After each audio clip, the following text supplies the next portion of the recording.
ሰላም ጤና ይስጥልን የተወደዳችሁ የቻናላችን ተከታታዮች ለዛሬ ያሰባሰብናቸውን መረጃዎች ይዘን ቀርበናል። እንድትከታተሉን በአክብሮት ጋበዝን።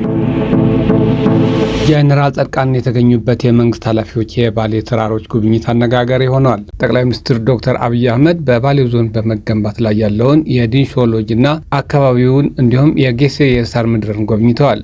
በርካታ የመንግስት ኃላፊዎችንና የቀድሞ ባለስልጣናት በተገኙበት ጉብኝት ላይ ጀነራል ጻድቃን ገብረትንሳኤ መገኘታቸው አነጋጋሪ ሆኗል። የመንግስት ስልጣን ተሰጥቷቸው ይሆን የሚል ግምትም እየተሰጠ ይገኛል። ከአዲስ አበባ በስተደቡብ ምስራቅ 400 ኪሎ ሜትሮች ርቀት በኦሮሚያ ክልል የሚገኘው የባሌ ተራሮች ብሔራዊ ፓርክ ከ2000 ኪሎ ሜትር ስኩዌር በላይ ስፋት ላይ የሚገኝ ነው። ፓርኩ በኢትዮጵያ በከፍታው ሁለተኛ ደረጃ ያለውን ተራራ ጨምሮ አስደናቂ የመልክዓ ምድር ገጽታዎች፣ የዱር እንስሳት ደኖችን፣ የሳር ምድሮችንና የተለያዩ የአትክልት አይነቶች በመያዙ የተለያየ ዓለም በአንድ ፓርክ ተብሎ ለመጠራት የበቃ መሆኑ ከጠቅላይ ሚኒስትር ጽሕፈት ቤት ያገኘነው መረጃ ያመለክታል።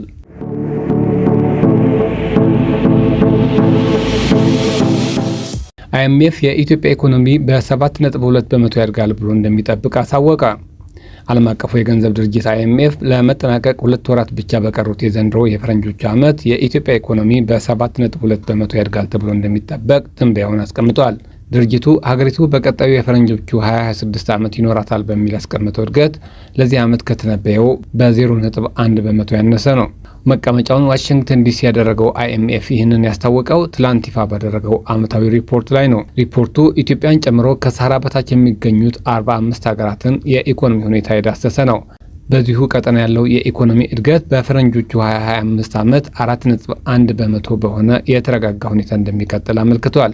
ይህ የኢኮኖሚ ትንበያ በመጪው የፈረንጆቹ ዓመት በትንሹ ከፍ እንደሚል የጠቆመው ሪፖርቱ ለዚህ እንደ ኢትዮጵያና ናይጄሪያ ባሉ ሀገራት እየተገበሩት ያሉ ኢኮኖሚ ማሻሻያ ጥረቶች አስተዋጽኦ እንደሚኖራቸው አመልክቷል።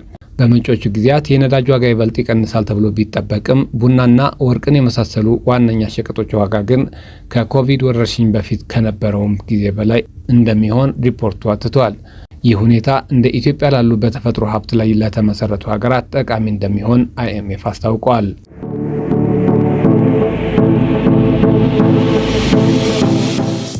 የልዩ ዘመቻዎች እዝ ማሰልጠኛ ማዕከል አስተማማኝ የኮማንዶ ኃይል አሰልጥኖ እያበቃ መሆኑ የኃይሉ ዘመቻ እዝ አዛዥ ሌተናል ጄኔራል ሹማ አብደታ ገለጹ።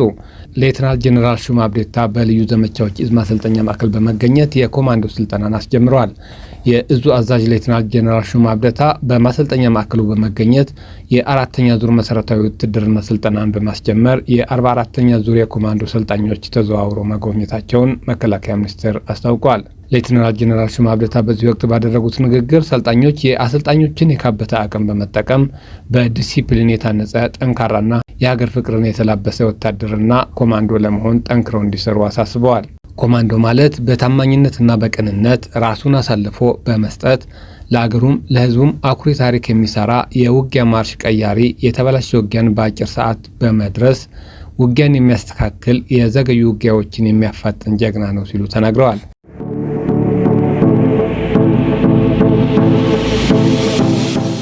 አይኤምኤፍ በአባል ሀገራት ድርሻ ላይ ያደረገው ማሻሻያ እንዲፋጠን ብሔራዊ ባንክ ጠየቀ።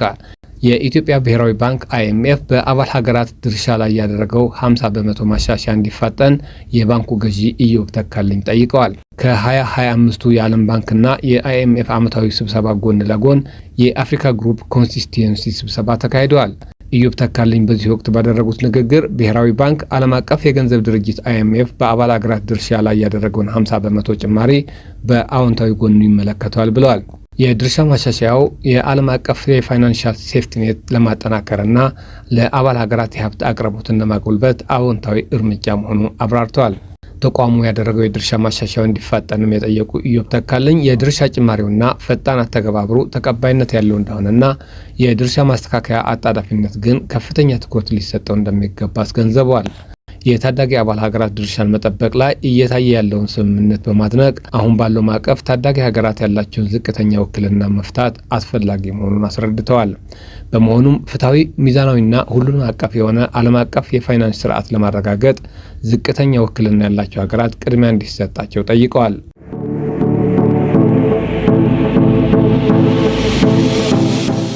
ወደ ውጭ መረጃችን ስናልፍ የስፑትኒክ የጦርነት ዘጋቢ በዩክሬን ድሮን ጥቃት ተገደለ። የስፑትኒክ የጦርነት ዘጋቢው ኢቫንዞቭ በዛፖሮዥያ ግዛት በዩክሬን ድሮን ጥቃት መገደሉ የተጠቆመ ሲሆን ሌላኛው ጋዜጠኛ ዩሪ ቮይትኮቪች ደግሞ በከባድ ሁኔታ መቁሰሉን ስፑትኒክ አፍሪካ ዘግቧል።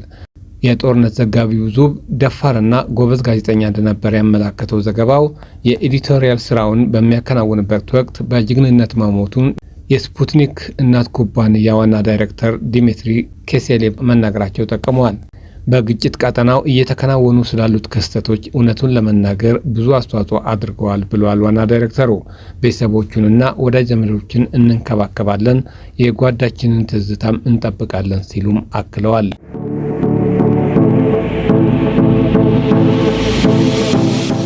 ፕሬዚዳንት ትራምፕ እና ፕሬዚዳንት ፑቲን በቡዳፔስት በአካል ሊገናኙ ነው ተባለ።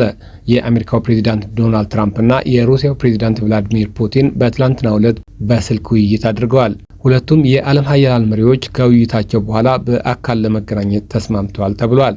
ይህንን ተከትሎ መሪዎቹ በሃንጋሪ ቡዳፔስት በአካል ተገናኝተው የሩሲያና የዩክሬን ጦርነት በሚቆምበት ሁኔታ ላይ ውይይት ለማድረግ ከስምምነት መድረሳቸውን ሮይተርስ ዘግቧል። ፕሬዚዳንት ትራምፕ የሩሲያ አቻቸው በአካል ከማግኘታቸው በፊት የዩክሬን ፕሬዚዳንት ዜሌንስኪን እንደሚያገኛቸው በዘገባው ላይ ተጠቅሷል። ሁለቱ መሪዎች ከዚህ በፊት አሜሪካና ሩሲያን በምታዋስነው አላስካ በአካል ተገናኝተው መምከራቸው ይታወሳል።